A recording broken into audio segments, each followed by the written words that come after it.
मित्रों नमस्कार, parameter of law channel पर आपका स्वागत है।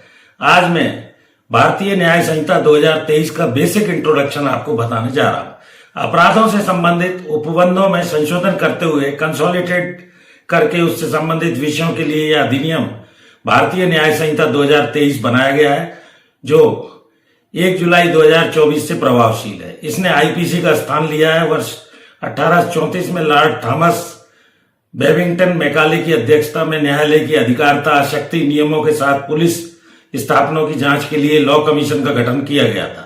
आयोग के सुझाव और महत्वपूर्ण सिफारिशों के आधार पर 1860 की आईपीसी आई, जिसे लॉर्ड मैकाले कोड या इंडियन पीनल कोड भारतीय दंड संहिता कहा गया। भारत सरकार ने विधि व्यवस्था को दृढ़ करने के उद्देश्य से विधिक प्रक्रिया को सरल बनाने के लिए और विद्यमान दांडिक विधि में पुनर्विलोकन करना जरूरी समझा। जन साधारण से राय मांगी गई।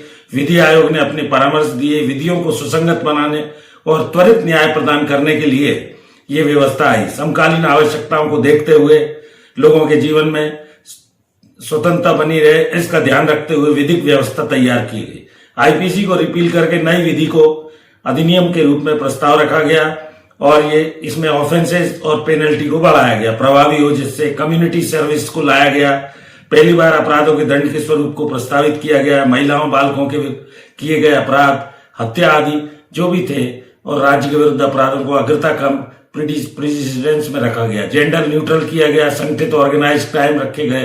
क्राइम एक्टिविटीज, अलगाववाद की परिभाषा, विद्रोह, विध्वंसक, संप्रभुता, ये सब चीजें रखी गई। 11 अगस्त 23 को भारतीय ये लाया गया और ये राजपत्र में प्रकाशित, राष्ट्रपति की स्वीकृति मिलने के बाद प्रकाशित हुआ।